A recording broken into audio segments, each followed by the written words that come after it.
नमस्कार दोस्तों, एक बार फिर आप सभी का मैं स्वागत करता हूं अपने चैनल पर। दोस्तों, आज चमत्कार तक की जो हम सीरीज शुरू की थी हमने कुछ दिनों पहले, उसमें समय है अब एक नई कहानी का। मैं पहले भी कई बार कह चुका हूं कि जो भी मैं कहानियां इस अपने चैनल पर सुनाऊंगा वो with proof, with scientific reasons और विद लॉजिक सारी बातें होंगी। कोई भी बातें अंधविश्वासी नहीं होंगी। जब भी मैं आपको कोई कहानी सुनाता हूं तो उसको आप जा कर के नेट पर, गूगल पर सर्च भी कर सकते हैं, देख सकते हैं कि उसके पीछे का जो सच क्या है। दोस्तों, ये कहानियाँ मैं आपको इसलिए अक्सर सुनाता हूँ ताकि हम अपनी सनातन धर्म की जो परंपरा है उसको बनाए रखें। आजकल के मशीनी युग और जो इंटरनेट पर जो ग्लोबलाइजेशन है, जिसकी वजह से हम सभी लोग एक ग्लोबल विलेज के वासी हो चुके हैं, वहाँ कुछ ऐसी कुरीतियाँ भी जन्म ले रही हैं जहाँ हम अपने धर्म से बहुत विमुख और अलग थलग पड़ रहे हैं। और यही कारण है कि आज बहुत सारे बच्चे डिप्रेशन में या सुसाइड करते हैं या हाइपरटेंशन का शिकार होते हैं या झूठ कुछ ऐसे काम करने लगते हैं जहाँ उनको लगता है कि ईश्वर तो मौजूद ही नहीं है। लेकिन दोस्तों, ऐसा नहीं है। ईश्वर सर्वत्र है, सर्वव्यापी है, सब जगह मौजूद है। बस हमें केवल वो एक सच्चा मन चाहिए, एक ऐसी शिद्दत चाहिए और ऐसी नज़रें चाहिए जहां हम पता कर सके कि हाँ, वास्तव में ईश्वर का एग्जिस्टेंस है। तो मैं तो यही कहूँगा कि आप अपने शास्त्रों को जरूर पढ़ते रहें, देखते रहें, सीखते रहें। हिपोक्रेसी और जो हमारी इस चकाचौंध वाली जो लाइफ है उससे दूर थोड़ा सा रहें। आप अपने इतिहास को जानें, अपने अच्छे कवियों को जानें, अपने अच्छे साहित्यकारों को जानें, जरूर पढ़ते रहिएगा। आइए दोस्तों, आज की कहानी को शुरू करते हैं। और ये कहानी एक ऐसी सच्ची कहानी है जिसमें चमत्कार तो है ही, लेकिन ये कहानी ये भी बताती है कि अगर आप सच बोलते हैं तो सत्य की विजय होना सुनिश्चित है। ईश्वर आपकी मदद करते ही करते हैं। और एक बड़ी पुरानी कहावत भी है कि सच्चाई छुप नहीं सकती बनावट के उसूलों से, और खुशबू आ नहीं सकती कागज़ के फूलों से। दोस्तों, मैं ये इसलिए कह रहा हूँ, जब आप सच्चे होते हैं, हो सकता है आप पर कभी इल्ज़ाम भी लगाए जाएं, कभी आक्षेप भी लगाए जाएं, लेकिन अगर वो सच आप और ईश्वर के बीच में है तो आप कभी भी बदनाम नहीं हो सकते। कुछ समय के लिए ज़रूर आप पर इस तरीके के आरोप प्रत्यारोप लगते रहेंगे और ये भी कहीं ना कहीं आपको आगे बढ़ाते हैं, आगे बढ़ने का सहारा देते हैं। आइए दोस्तों, विदाउट वेस्टिंग टाइम अभी हम शुरू करते हैं इस कहानी को। ये बाबा जो कहानी है ये बाबा हरभजन सिंह के बारे में है। और मैं समझता हूँ हमारे बहुत से फौजी भाई तो इस नाम से बिल्कुल अवगत होंगे, जानते होंगे। मैं सैल्यूट करता हूँ इंडियन आर्मी को, जहाँ ऐसे ऐसे शहीद हुए जिन्होंने हमारे लिए भगवान का दर्जा भी हासिल किया और उन्होंने वो मदद की जिनकी वजह से आज हम अपने घरों में महफूज हैं।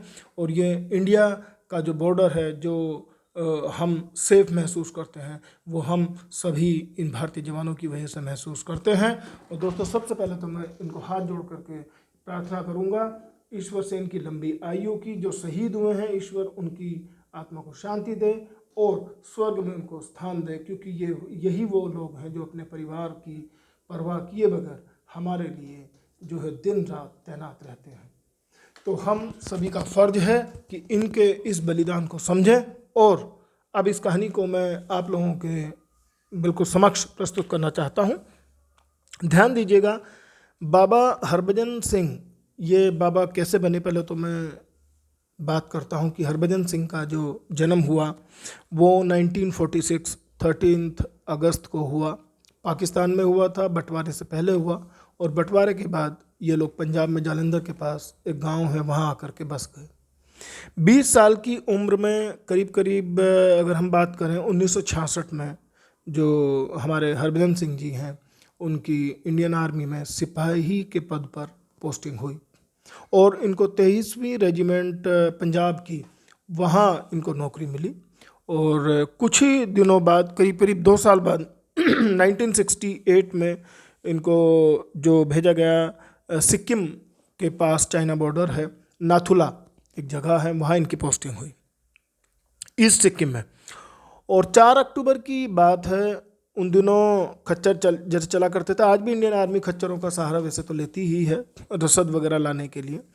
तो हरभजन सिंह जी की ड्यूटी लगाई गई कि सेना के लिए जो रसद सामग्री लेकर के खच्चरों के साथ वो लेकर के लौट के आने वाले थे वहाँ अपने जो है जहाँ उनकी पोस्टिंग थी, वहाँ सेना की एक अपनी टुकड़ी थी वहाँ पर।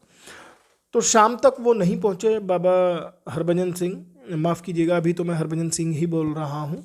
तो हरभजन सिंह की वहाँ पर खोजबीन जारी रही, 1-2 दिन ढूंढते रहे लेकिन नहीं मिले। लोग तरह तरह की बातें बनाने लगे कि कहीं शायद वो भाग तो नहीं गए, क्योंकि एज भी कम थी उस समय, जैसे 22 साल की एज थी। तो लोग जब तक प्रत्यक्ष प्रमाण ना आए तो देखिए बहुत आसान है यहाँ किसी पे भी इल्ज़ाम लगा देना, और स्वयं ईश्वर पे भी लोग शक करने लगते हैं। तो ये तो जो है एक इंसान की बात है। लेकिन 3 दिन बाद होता क्या है कि इनकी जो एक अपने दोस्त हैं हरभजन सिंह के, प्रीतम जी, वो प्रीतम जी अपने सीनियर के पास जाते हैं और कहते हैं कि रात को हरभजन सिंह मेरे सपने में आए और बोलने लगे जो एक दर्राहा है वहाँ पर उनका पैर फिसल गया और वो अचानक वहाँ से गिरे, और गिरने के बाद में बहाव, क्योंकि नीचे नदी थी और नदी में बह करके वो चलते चले गए, और 2 किलोमीटर दूर जहाँ गिरे थे वहाँ से 2 किलोमीटर दूरी पर उनका शव पड़ा हुआ है। तो पहले तो सीनियर्स ने इनकी बातों पर ध्यान नहीं दिया और लोगों ने मजाक भी उड़ाई, और फिर ये सोचा कि भाई इनके दोस्त हैं ये, तो हो सकता है सपने में ऐसी बातें आई हों। लेकिन फिर एक सहमति ये बनी 2-4 घंटे बाद डिस्कशन करने के बाद में कि भाई चलो ऐसा करते हैं, यहाँ से ये जगह ज़्यादा दूर भी नहीं है, तो एक छोटी सी टुकड़ी जो है इस काम पर लगाई गई। और प्रीतम सिंह जो कि जिस तरीके से सपने में हरभजन सिंह ने आकर के चीज़ें बताई, वो उस स्पॉट तक वहाँ पहुँचे तो वास्तव में वहाँ देखा कि हरभजन सिंह का शव वहाँ पड़ा हुआ था। तो इस चीज़ को देख करके सभी लोगों में एक अलग ही अटूट विश्वास उनके सपने के प्रति आया। और उसके बाद धीरे धीरे होता क्या है कि फिर वो सपने में ऐसे हरभजन सिंह जी आते थे, तो वहाँ फिर लोगों में आस्था इस तरीके की रही कि उनके जो है वहाँ सभी लोगों ने मिलकर के एक निर्णय लिया कि हरभजन सिंह जी सपने में आते हैं तो उनकी एक समाधि बनाई जाए। तो वहाँ एक बंकर में उनकी समाधि बना दी गई, और धीरे धीरे हरभजन सिंह जी सपने में आते थे और कोई भी वहाँ हलचल होती थी, स्पेशली अगर हम चाइना बॉर्डर की बात करें तो चाइनीज़ वहाँ पे चुकी रहते हैं, चाइनीज़ आर्मी कुछ दूरी पर, तो उनके जो घुसपैठ करते थे, जो वहाँ वो प्रॉब्लम क्रिएट करते थे या कहीं कुछ अवैध तरीके से वो घुसने की कोशिश करते थे, तो ये सब चीज़ें वो पहले से ही आगाह कर देते थे। अगर हम थोड़ा सा बात करें वहाँ कुछ युद्धों के बारे में अगर हम बात करें तो कई बार ऐसी बातें हुई, जब एक बार पाकिस्तान ने भी अटैक किया तो 3 दिन पहले बाबा हरभजन सिंह ने सपने में आकर के बताया भी, लेकिन लोगों ने उस पर ज़्यादा ध्यान नहीं दिया और अल्टीमेटली ये हुआ कि हमें वहाँ उस पर्टिकुलर एक बॉर्डर पर मुँह की खानी पड़ी पाकिस्तान आर्मी के सामने। तो इस तरीके से धीरे धीरे उनकी बातों पर लोगों को भरोसा होने लगा और वो किसी ना किसी के सपने में आकर के मतलब ज़रूर ऐसी चीज़ बता दिया करते थे।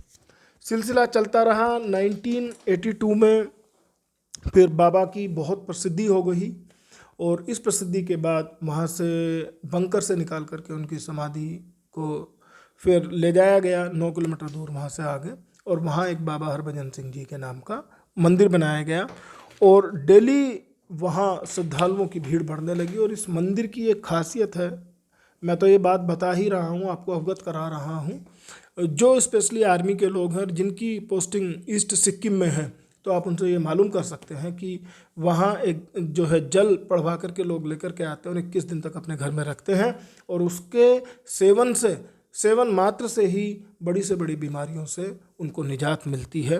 तो ये एक अलग ही अद्भुत चमत्कार है।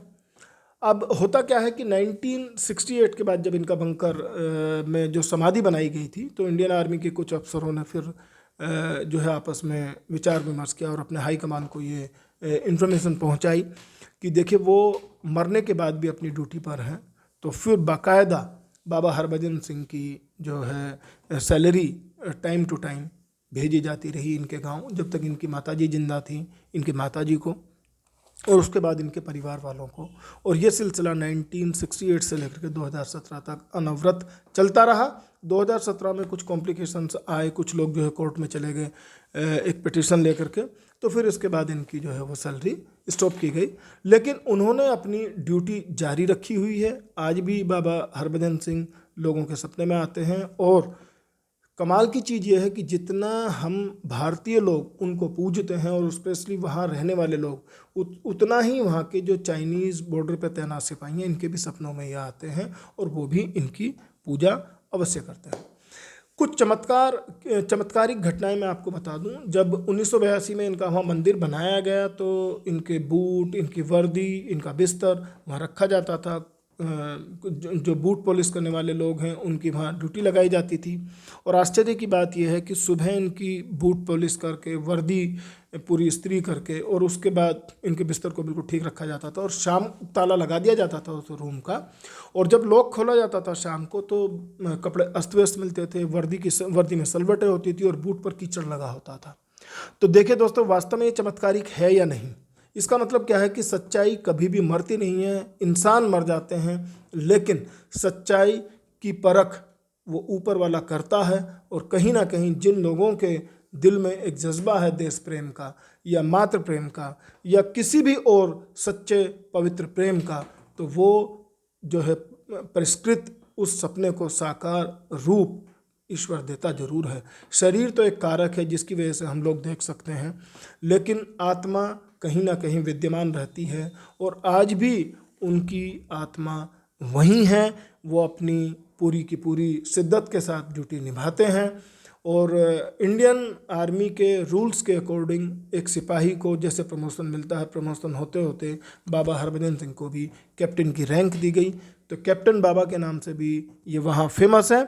अगर दोस्तों कभी आपका जाना हो तो उस जगह जाइएगा ज़रूर और जा कर के देख के ज़रूर आइएगा। और मैं आपको एक चीज़ बताना चाहता हूँ कि जब भी चाइनीज़ और इंडियन के ऑफिसर्स की कोई मीटिंग हुआ करती थी या होती है आज भी, तो एक सीट बाबा जी के लिए खाली छोड़ी जाती है, ये मानते हुए कि बाबा जी वहीं विद्यमान हैं, वहीं उस मीटिंग का हिस्सा हैं और वो उस मीटिंग में पूरा पार्ट लेते हैं। जब जैसे इंडियन आर्मी में 2 महीने की छुट्टी दी जाती है, तो उसी तरीके से बाबा हरभजन सिंह को बाकायदा 15 सितंबर से लेकर के 15 नवंबर तक की इनकी 2 महीने की छुट्टी दी जाती थी।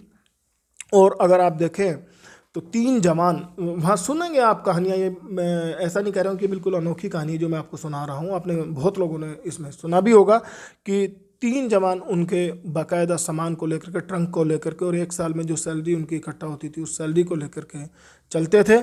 और वहाँ से एक रेलवे स्टेशन है न्यू जलपाईगुड़ी, और उस रेलवे स्टेशन से अमृतसर के लिए एक रेलगाड़ी आती है, तो उसी से उनका रिजर्वेशन बाकायदा कराया जाता था और बाबा की उस सीट को खाली छोड़ा जाता था और वो 3 जवान अलग सीट पर बैठते थे। और उस सीट पर उस समय तक जालंधर आने तक कोई भी नहीं बैठता था। फिर बाकायदा ये 3 जवान उतर करके उनके गांव उनका ट्रंक और ये सामान लेकर के छोड़ते थे और फिर इनका ऐसे ही रिटर्न टिकट जो है 15 नवंबर का बुक कराया जाता था। फिर ये 3 जवान, जो भी 3 जवान इंडियन आर्मी उनको पोस्ट वहाँ तैनात करती थी, वो उनका सामान लेकर के फिर स्टेशन पे आ करके और बाकायदा फिर वो अपनी ड्यूटी ज्वाइन करते थे। और आज भी ये सिलसिला बना हुआ है। बस केवल चीज़ एक ही चेंज हुई है कि कोर्ट में जब लोग चले गए तो उनके ऑर्डर के बाद इनकी सैलरी रोक दी गई है। वैसे तो नियमानुसार इनका जो हम अगर बात करें रिटायरमेंट की एज भी जो है 2006 में इनका रिटायरमेंट हो जाता है। तो आज भी देखिए अपनी मौत के मतलब 1968 में इनकी मौत हुई थी, तो करीब करीब अगर हम देखते हैं तो 65-70 सालों बाद भी ये अपनी वहीं पोस्टिंग पर हैं और अपनी ड्यूटी पर तैनात हैं। ये एक देश प्रेम के जज्बे की अनूठी मिसाल है। अगर आपके मन में जज्बा हो कुछ करने का, तो मरने के बाद भी आप जिंदा रहते हैं लोगों के दिलों में, लोगों की आत्माओं में, उन जगहों पर, उन फिजाओं में जिन जगहों से आपको प्रेम है। इसलिए भूल कर के भी कभी दोस्तों किसी का मन ना दुखाइए, किसी पर बिना वजह कोई ऐसे इल्ज़ाम ना लगाइए, क्योंकि ईश्वर सब देखता है। ईश्वर सत्य है, शाश्वत है, आप अपने शास्त्रों को पढ़िए, शास्त्रों में जो लिखी कहानियाँ हैं उन पर बिलीव कीजिए। और मैं आपसे विनती करता हूँ कि अगर आपको भारतीय परंपरा को, भारतीय सभ्यता को बचाना है तो अपने जो पुराने शास्त्र हैं, रामायण है, गीता है, महाभारत है और भी वेद पुराण हैं, उनका अध्ययन जरूर कीजिए। और अभिभावकों से भी मैं अपील करता हूँ कि अपने बच्चों को भारतीय संस्कृति के बारे में सिखाएं। ये एक ऐसी अनादि, एक अनवरत जो है इस तरीके की ये सभ्यता है जो कभी ख़त्म नहीं होगी और जो लाखों करोड़ों साल से जिंदा है। और दोस्तों, मैं इस कहानी के माध्यम से सभी बच्चों को भी प्रेरित करना चाहूँगा कि ऐसी कहानियों को सुने और आप अपने इतिहास की सच्चाई को जानें और अपने अंदर जो आपका सनातन धर्म, हिंदुत्व का जो एक भाव है उसको जिंदा रखें। जय हिंद, जय भारत, नमस्कार।